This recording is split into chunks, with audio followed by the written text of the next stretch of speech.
Muraho bakunzi ba chano yacu haba inshuti gashotsi ibyongoreranya minani nubwo twabaye nkaho tuyihindura ariko ubu twayise Imandwa haba inshuti TV.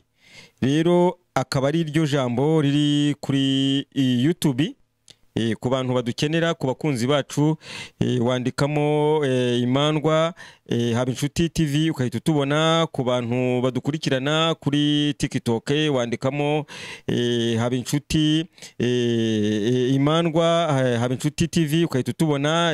Kuri Facebook naho nuko wandikamo ayo magambo, wandikamo Imandwa haba inshuti TV ukahita tubona rwose.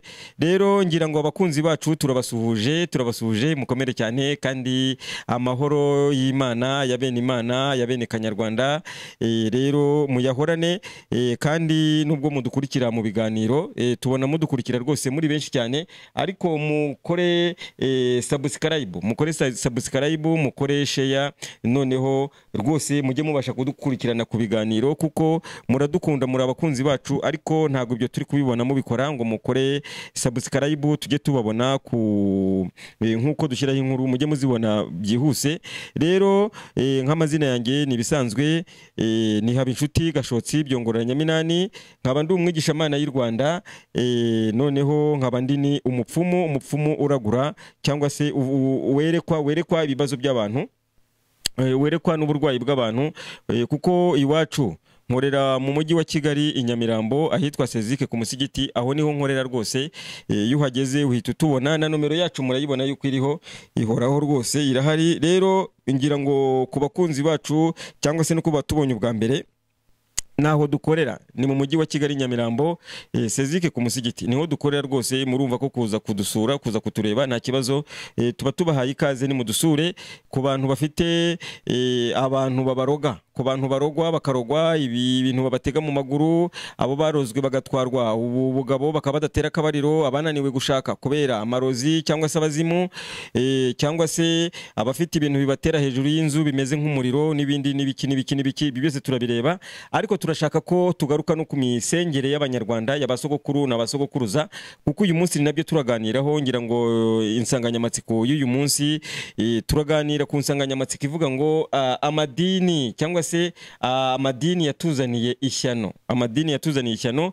Ni nayo mpamvu mubona mfite ibitabo nka Bibiliya yera, nkagira Bibiliya ntagatifu, byose muri kubibona, nkagira n'ibitabo ndetse by'Abarabu nabyo birahari, icyo bita Korani Nziranenge. Iyi niyo Bibiliya yera murayibona irahari rwose, dushaka ko tubiganiraho munabibona. Iyi ni Bibiliya yera ariyo abazungu batwandikiye bavuga ko yahumetswe n'Imana ngo ikagira umumaro wo kwigisha umuntu, ariko ikaba yaramaze kuyobya Abanyarwanda ndetse n'abatuye isi. Rero n'iki gitabo mubona cyanditsemo abatagatifu murakibona, aho abazungu bavuze ngo n'abatagatifu cyangwa se akazamo kwizihiza abatagatifu, kandi ari ijambo bahinduye akaba ari abazimu babo babise abatagatifu, noneho kubaterekera babyita kubizihiza. Ngira ngo duhora tubivuga. Rero ibi bitabo murabona ko bihari, hakaza noneho n'iki ngiki, iki ni Bibiliya ntagatifu. Urumva ko byose byabaye mutagatifu, iyi Bibiliya ni ntagatifu. Rero umuntu yanakwibaza kuki byose bibaye mutagatifu, ni ibibazo bindi abazungu badushyizemo kwizihiza abatagatifu, batwitirira n'abatagatifu, nubwo atari yo nsinganyo y'uyu munsi. Insinganyo y'uyu munsi navuze ngo turaganira ku ijambo rivuga ngo abazungu cyangwa se amadini yatuzaniye ishyano ryo gusenga. Rero nka bene Imana, nka bene Kanyarwanda, Abanyarwandakazi, abatuye isi, abumva Ikinyarwanda bari mu mpande zose z'isi zitandukanye, ngira ngo murabona ko badushyiriyeho n'ifoto rwose, n'ifoto yatuzaniye amoko. Niyo mpamvu nsuhuje amoko yose y'u Rwanda, nkaba nsuhuje abasinga, nkaba nsuhuje abasindi, nkaba nsuhuje abazigaba, abagesera, abanyiginya, nkaba nsuhuje abega, nkaba nsuhuje ababanda, nkaba nsuhuje abacyaba, abungura, abashambo, abakono, abatsobe, noneho abashingo, abanyakarama, abasita n'abongera, n'abenengwe n'abahondogo. Ayo yose ni amoko y'u Rwanda. Rero abazungu bajya kuza mu Rwanda, murabona ko hano murabona ifoto y'abazungu bazanye igipimo bazanye baza gupima abanyarwanda, noneho baza guca amoko y'u Rwanda nk'uko abanyarwanda bari bayafite. Nayo mpamvu mpereye kuri ayo moko, ni kuko yazanwe n'abakorone b'Ababiligi, atari nayo gusa, bazanye n'abamisiyoneri baje kudukuraho amoko yacu y'u Rwanda kugira ngo baduhe ubwoko bw'Abahutu n'Abatutsi ndetse n'Abatwa. Noneho wabwira umuntu umubajije uti uri iki, ubwoko bwawe ni ubuhe, mu Bagesera uri iki, mu Banyiginya, mu Basinga, mu Bakono, mu Bahondogo, mu Bazigaba, mu Batsobe, mu Baha uri iki, mu Bashingo uri iki. Umuntu kumva arakubwira ati ngende umututsi cyangwa se ndi umuhutu cyangwa se ndi umutwa, kubera ko abazungu nibyo baje kudushyiramo bari kurema mibice mu banyarwanda. Rero bituma abanyarwanda bareka kumenya ubwoko bwabo. Ni nayo mpamvu dukangurira abanyarwanda bene Imana, bene Kanyarwanda kumenya ubwoko bwabo. Umuntu wajya kwivuga ukavuga uti ngende umucyaba, ndi umugesera, ndi umushingo, ndi umucyaba, ariko ibyo bintu by'amoko by'Abahutu n'Abatutsi n'Abasinga abazungu batuzaniye bapima amazuru, kuko ubwoko ntabwo bwaba mu mazuru cyangwa se mu metero. Umuntu ngo naba muremure, abazungu niko babikoze, ngo metero 1.45 bamugize umututsi.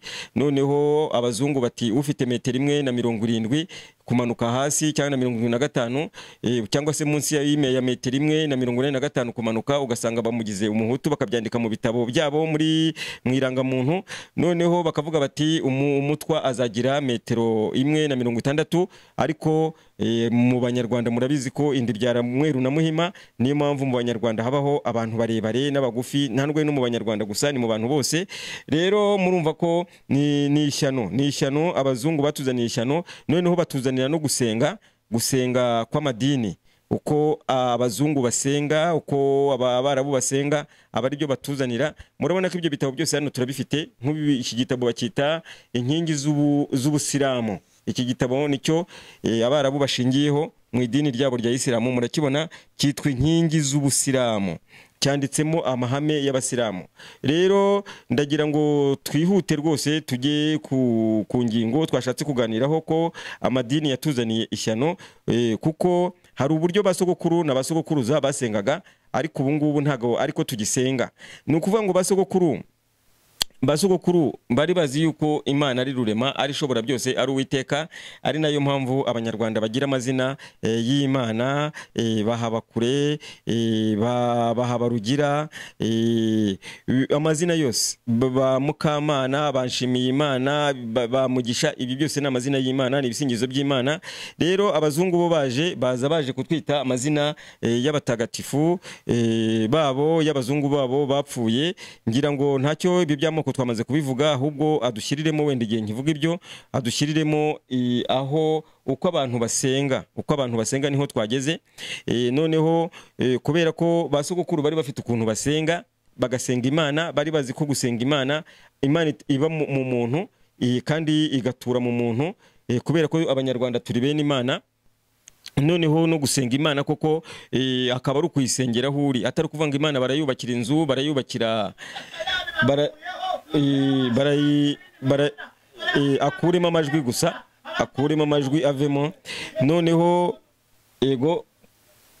gusa noneho mubona nk'uyu nguyu ndetse n'abandi mugiye kubabona uburyo batuzaniye gusenga Imana abazungu, kuko abanyarwanda basogokuru tumaze kubiganira igihe kirekire. Gusenga Imana kwabo mu gitondo bukeye bashimaga Imana ko yabaramukije, noneho yamara kubaramutsa bakaba bayishimira yuko igiye no kubiriza, cyangwa se bakayitura n'urugendo rwabo bagiye kujyamo, ariko bitagombye kujya kwigaragura mu mazi nk'uko turi kubona uyu muntu abikora, cyangwa se n'abandi tugenda tubabona bagenda bakajya mu mazi bagira ngo Imana ibumve, cyangwa se bakajya kwiyiriza ubusa, ariko atari ko Imana ikora y'u Rwanda, atari nako basogokuru basengaga Imana. Noneho rero abo banyarwanda basogokuru ko babikoraga, bagasenga Imana mu gitondo na nimugoroba, bagiye kuryama bakiragiza Imana ko bagiye kuryama, ariko nukuyiragiza, kuko nubundi utanayibisabye nubundi yabigukorera, kuko niho hava umugani uvuga ngo Imana ivubira ababi n'abeza. Rero muri ibi bitabo twaberetse bya Bibiliya ndetse na Korani Nziranenge, hari na Korani Nziranenge hano nayo turayifite. Korani Nziranenge hano nayo irahari, ngira ngo sinayeretse abantu, ariko nayo barayibona, kuko ndi umwigisha Imana y'u Rwanda nk'uko nabivuze. Iyi yitwa Korani Nziranenge, murayibona. Akaba ari igitabo abarabu banditse bagira ngo bakiyoboreraho abantu, noneho abantu bagendere ku migenzo y'idini ry'Abarabu, noneho ariyo dini ya Isilamu. Noneho abantu bagendere mu migenzo ya Muhamadi, bagendere mu migenzo y'abantu babayeho mu buzima bw'Abarabu. Noneho si nicyo gusa, batwite n'amazina y'Abarabu. Mujya mwumva aho umuntu bahamagara Abdul Karim akitaba, bakahamagara Karim akitaba, bakahamagara Isa akitaba. Noneho bakakubwira ko ayo amazina ameze nk'aho yitiranwa n'Amanyarwanda, ariko ukibaza impamvu batakwise Habiyakare, Habamungu, cyangwa se ngo bakwite Musinga, bakwite Rwabugiri, ahubwo bakakwita amazina y'Abarabu. Abazungu bakakwita amazina y'Abazungu. Ni ukugira ngo twebwe baduteza abo bazimu babo, nibamara kuduteza abazimu babo, noneho abazimu babo batunyage nk'uko n'ubundi batunyaze, banyaza Abanyarwanda. Abanyarwanda bahore mu bibazo by'abo bazimu babatera. Noneho ayo mabuye agwa hejuru y'inzu ndetse n'ibindi bintu byose, noneho bituruke muri abo bazimu b'Abazungu, ko murumva twitirirwa amazina y'Abazungu tutazi. Rero murabona ko badushyiriyemo umuntu usenga, nubwo ndeba babongeye bakagaruka inyuma ho gakeya. Badushyiriyemo umuntu usenga rwose, kuko murumva kuko Abanyarwanda basengaga Imana bitandukanye nuko Abazungu bo basenga Imana. Ngira ngo bamanze badushyiremo amajwi yiwe, abantu bamanze banamwumve, hari dushyiremo n'amajwi rwose, noneho urebe uburyo shyiremo ijwi rigaragara rwose, abantu babyumve.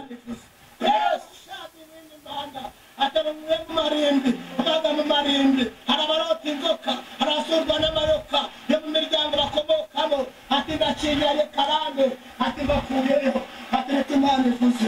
Shado bini Imana, ati mbahaye ikiganza cy'uburyo cyanjye ngo kibagarurire, ati kibambike, niko Imana ivuze. Mewa shado bini Imana, ati ngababwira ngo dore n'Uwiteka, ati ndabahaye. Shado bini Imana gloria, ati umunsi wa none, ati nashije inyenyeri, ati niko Imana ivuze.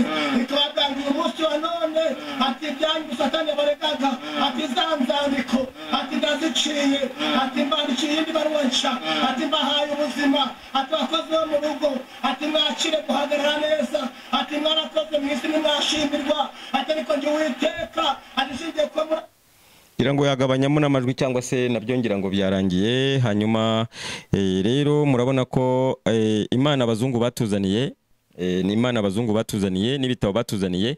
Batubwiye ko ari ibi bitabo byera cyangwa se ibitabo bitagatifu. Bamaze kutuzanira ibitabo bitagatifu, noneho bavuga ko byahumetswe n'Imana, ariko ari Abazungu babyiyandikiye, kuko batuzaniye Imana iturwa amaturo, ikenera amafaranga yacu, Imana idashoboye, kuko Imana iraguha ariko ntago mugura. Si nicyo gusa, noneho murabona ko ibyo batuzaniye Abazungu, kugira ngo Imana izakumve ni uko ugomba kujya kuyisengera mu mazi, ukayisengera mu mashyamba, ukajya wiyiriza ubusa utariye, ariko atari ko basogokuru bayisengaga. Rero ngira ngo Abanyarwanda tugomba kugaruka kuri gakondo, noneho tugatsinda iyo misengere y'Abazungu batuzaniye, kuko nari ndimo mbona naho, kuko muri Bibiliya banditsemo ibintu byinshi, no muri ibitabo bya Korani inziranenge ni ntagatifu. Noneho na Bibiliya yera, murumva ko irera nayo ubwo ni ntagatifu. Bibiliya nayo ya Kiliziya nayo yitwa Bibiliya ntagatifu. Murumva ko ibintu byose babihinduye abatagatifu, umutambagira umutagatifu, kwizihiza abatagatifu. Noneho baduha n'imisengere yo gusenga. Si nicyo gusa, baduha n'uburyo abantu babasiga amavuta y'ubuto, cyangwa se ngira ngo niba aramutse uri ku bugenzuzi bwa tekinika bifite, kuko ndabona yashyizemo noneho umwambi urasa niba ego. Noneho baduha aho abantu bavuga ngo ni abashumba b'Imana, abantu b'abashumba baragira intama ubwo nabizera, cyangwa se n'abantu bumvise iyo myigishirize y'abo bazungu, bakagenda bakajya mu madini yabo. Rero murabona ko nk'aha ngaha bari gusiga umuntu amavuta y'ubuto. Adushyiremo mu kanya, aradushyiramo amajwi, araza kudushyiramo amajwi. Murabona ko amavuta y'ubuto, cyangwa se amavuta ya yerayo, cyangwa se amavuta yandi ayo ari yo yose, aho umuntu bamufata bakamusiga ya mavuta, bamara kumusiga amavuta bakavuga ngo abaye umushumba mu idini, abaye umushumba runaka, abaye pasiteri, abaye revera pasiteri. Ariko se tukibaza ibi bintu abazungu batuzaniye ni ibiki? Amavuta y'ubuto, amavuta asanzwe, amavuta yo kurya y'ibihwagari, amavuta y'igikotoro, amavuta twisiga niyo basiga abantu, bamara kuyabasiga noneho bakavuga bati umuntu ari imitswe, abaye umushumba, abaye umuntu w'Imana, cyangwa se abaye umuyobozi mu idini. Ariko bamusize amavuta twebwe dukoresha duteka, amavuta y'ibihwagari ndetse n'ayandi. Ngira ngo adushyiremo n'amajwi, hari abantu babyumve, adushyiremo amajwi rwose babyumve kabisa, nubwo bisa naho ari akantu gatoya kavuye kuri TikTok, ariko adushakira amajwi arimo hari, nadushyiremo amajwi murebe uburyo bari kwimika.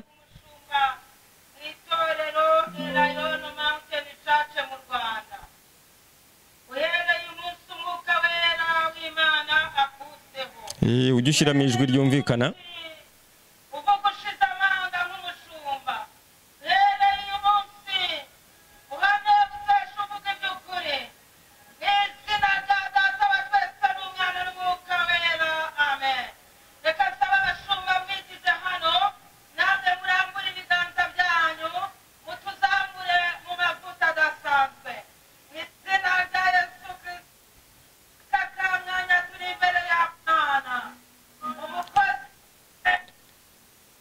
Ngira ngo ibi birahagije, ahubwo ngira ngo be badushyiriyemo umukenisi na Mutabaruka nabo bari kuvuga ku bijyanye n'iby'amadini yatuzaniye, noneho ariko ubwo cyangwa se babe bakuyemo amajwi muri uyu bari gusiga amavuta. Tumanze tumuvugeho gatoya. Murabona ko aba basigwa amavuta ni ibintu abazungu batuzaniye bitwaje Bibiliya, bavuga ko Bibiliya Korani nziranenge, Bibiliya ntagatifu, noneho byahumetswe n'Imana ngo bigire umumaro wo kwigisha umuntu. Ariko abazungu aribo bayiyandikiye, batuzanira uburyo tugomba kujya dusengera mu mazi, tugomba kujya dusengera mu misozi, tugomba kujya dusengera mu mashyamba, noneho tukabigenderaho. Ariko ari abazungu babyiyandikiye. Noneho si nicyo gusa, bagafata uburyo bwo kwimika umuntu, bakavuga ngo bimitse umuntu bamusize amavuta y'ubuto, amavuta y'amamesa, amavuta ya ruwiri zisanzwe, bamusize amavuta y'ibihwagari, bamusize amavuta twebwe duteka mu isafuriya, cyangwa se amavuta yo kwisiga. Bakavuga ko ari amavuta yera, cyangwa se amavuta yejejwe, ariko ari amavuta asanzwe. Rero murumva ko abazungu batuzaniye ishyano, kubera ko ibyo tugenderaho byinshi biri mu by'abazungu bakoze. Ariko nanone mu bijyanye n'Imana y'u Rwanda ndetse n'imigenzo Mana y'u Rwanda, nuko basogokuru basengaga, tugomba kugaruka kuri gakondo, tukava muri ibi bintu amadini atubeshya, aha umuntu bamusiga amavuta bakavuga ngo bamugize umushumba. Umushumba agiye kuragira nde? Intama ni izihe? Intama se ni wowe? Ese we niki? Agizwe umushumba niki? Nari amavuta bamusize ni ukumuhagarara hejuru bakamukora mu mutwe. Murabibona. Si nicyo gusa rero, abazungu baranditse mu kwandika. Ngira ngo ubwo twageze kwa Kenisi na Mutabaruka, bamudushakire rwose. Noneho baravuga bati ikimenyetso cy'inyamaswa abazungu banditse muri Bibiliya.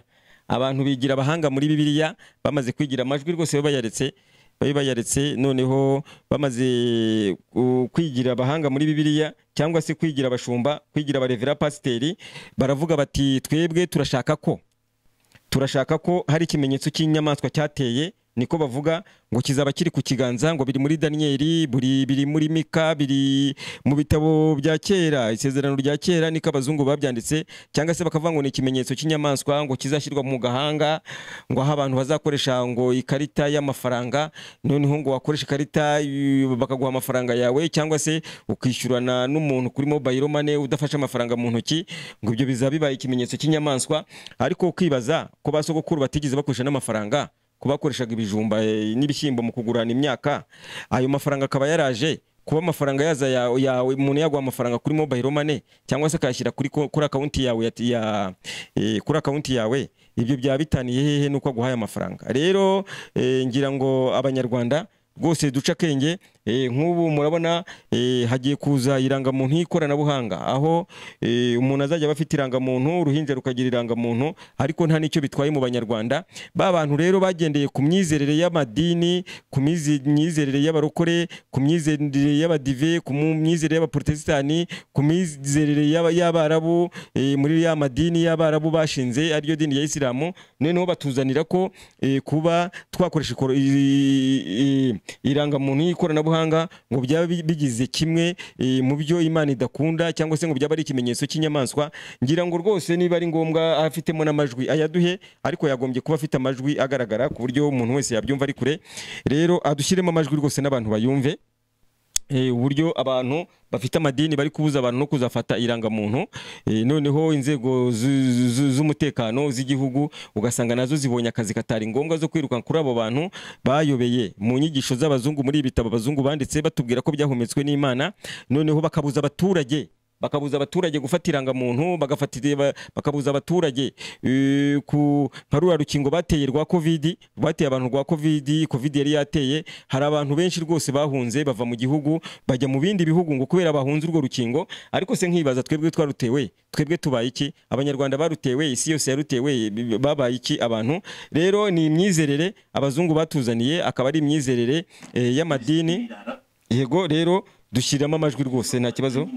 Bafata mu majoro, bari bafata mu rukerera, dushyiremo amajwi kuko si mituweli gusa babwiye abantu kutagura, sino kujya kutajya kwiga gusa babwiye abantu, sino kudatunga indangamuntu gusa, bararenze batangiye kubwira ngo bahunge.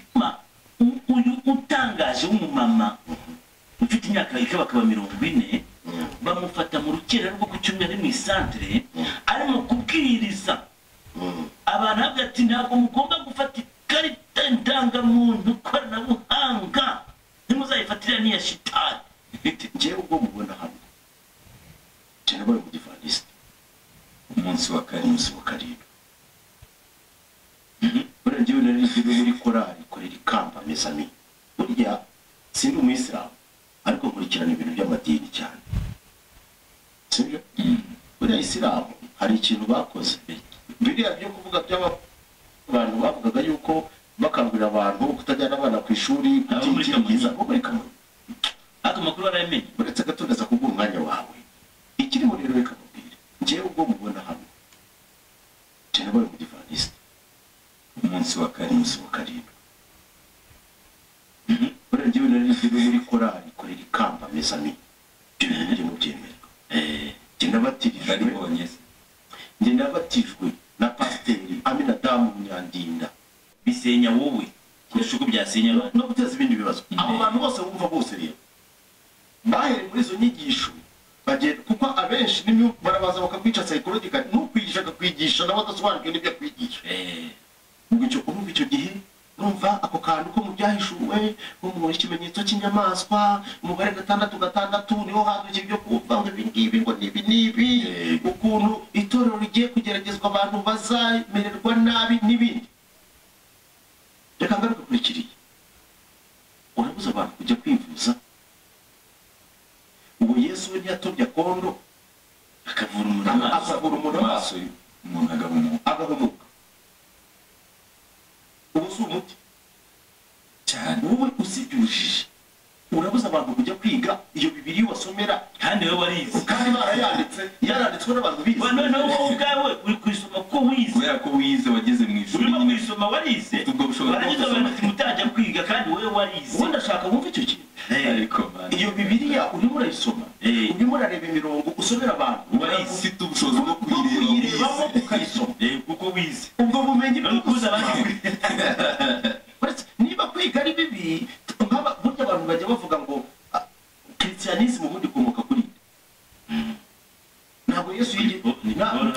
Ngira ngo rero ibyo birahagije ahubwo akuremo amajwi duse naho tuganiraho gakeya. Murabona ko amadini nk'uko babivuze, nk'uko abazungu banditse Bibiliya bakandika Bibiliya yera na Bibiliya ntagatifu, amadini yaje gutanya abantu, gutanya abanyarwanda, gutanya isi yose, kuko Yezu we bamwanditse bavuga ko azatanya umwana na se, cyangwa se umwana na nyina, umukazana na nyirabukwe, ibyo rero ngira ngo niko abazungu babikoze, nicyo bashakaga, aho leta yacu y'ubumwe igiye kutuzanira irangamuntu y'ikoranabuhanga, ariko abantu bamwe bafite imyumvire cyangwa se imyizerere y'aya madini y'ibibanditse muri Bibiliya bakavuga ko ari ikimenyetso cy'inyamaswa nk'uko mubona abangaba barimo babivuga. Rero noneho nk'uko ngira ngo yashyizemo ifoto y'ibintu twabaye nk'aho twarenzeho gakeya y'amoko, ahubwo wenda wadushyiriramo ibijyanye wenda n'imiti n'aho dukorera, cyangwa se ugashyiramo sawa, ibyo ngibyo birahagije. Rero murabona ko abazungu batuzaniye Bibiliya, bayita Bibiliya yera yahumetswe n'Imana, bandikamo ibyo bashaka, nk'uko bakoze ibintu byinshi, bakandika mashini, bagakora mashini, bagakora imodoka, bagakora za satelite, bagakora indege, bagakora n'ibindi bintu, niko banditse n'iyi Bibiliya. Noneho batubwira ko yahumetswe n'Imana, ariko bagendeye ku bitekerezo byabo baza bashyiramo ibyo bashaka, batweretse uburyo bw'inyamaswa, inyamaswa izakora, izagira gute. Noneho abantu bahunze covid bakanyura inzira za zimeze nk'izitagaragara, ntago bakingiwe, ariko n'abakingiwe nabo ntacyo babaye. Ni nk'uyu rero murabona ko abantu batangiye guhaguruka bameze nk'aho barwanya iki gikorwa cyiza cya leta, kubera Bibiliya n'iyi Korani inziranenge. Rero ngiye nk'umwigishamana y'u Rwanda, nkabandi n'umuvuzi gakondo, ndetse nkabandi n'umuraguzi w'umutwe cyangwa se umuhanuzi. Rero tukaba turwanya ibyo bintu byose bijyanye na Bibiliya yera, na Bibiliya ntagatifu, na Korani inziranenge, iby'abazungu biyandikiyemo. Abanyarwanda nimuhumuke, mumenye ko Bibiliya yanditswe n'abantu ku bushake bwayo, ku bushake bwabo. Korani nayo yanditswe n'Abarabu ku bushake bwabo, bakandikamo iby'Abarabu bashaka, ndetse bimwe bakabyitirira Imana. Rero mwere kuvuga ngo wafashe irangamuntu, cyangwa se umuntu wakingiwe, cyangwa se umuntu wakingiwe covid. Noneho nk'abo bagore mwumva bagiye mu nzira bigisha bati abantu bagiye kubigira ikimenyetso cy'inyamaswa, umuntu urafata irangamuntu, inyamaswa se iri muri iyo rangamuntu gute? Ifaranga nurikoresha kuri mobile yawe mane, nutangira kudakoresha amafaranga uyafite mu ntoki, ukagenda uyayoherereza umuntu uje telefone, ibyo ni ikimenyetso cy'inyamaswa. Ni habaye ifaranga rimwe kugira ngo wenda East Africa yacu nujya guhaha muri Uganda, ukajya guhaha mu Burundi, ukajya guhaha muri Congo, ukajya guhaha muri Sudani, cyangwa se muri ibyo bihugu byose bigize East Africa, cyangwa se hakabaho wenda n'ifaranga rihuza umugabane wa Afrika, ngo ibyo bizaba bibaye ikibazo. Kandi nk'i Burayi bafite uburyo bahurira ku ifaranga rimwe bakarikoresha. Rero ibyo ni ibintu abazungu banditse, ariko tugomba gutsinda tukabirenga, tukamenya ko ari abazungu babyiyandikiye, nk'uko batuzaniye Imana iturwa amafaranga, atari uguturwa amafaranga gusa, Imana isengerwa mu mashyamba, igasengerwa mu mazi. Rero tumenye ko ari umugambi w'abazungu n'Abarabu kutwita amazina, cyangwa se gukora nk'uko abazungu bashaka gukora, guterekera abazimu b'Abarabu, tugakora ibyo bita umutambagiro mutagatifu. Ngira ngo nawe baramutse bawufite bawuduha, sinzi niba bawufite hafi aho. Noneho ku buryo abazungu batuzaniye uburyo bwo gusenga, mwabonye umuntu ukubita amazi, ugenda akajya mu mazi, akajya gusengeramo, n'ubu bajyayo buri munsi. Noneho ubu hari abagenda bakajya gutambagira aribyo bita umutambagiro mutagatifu.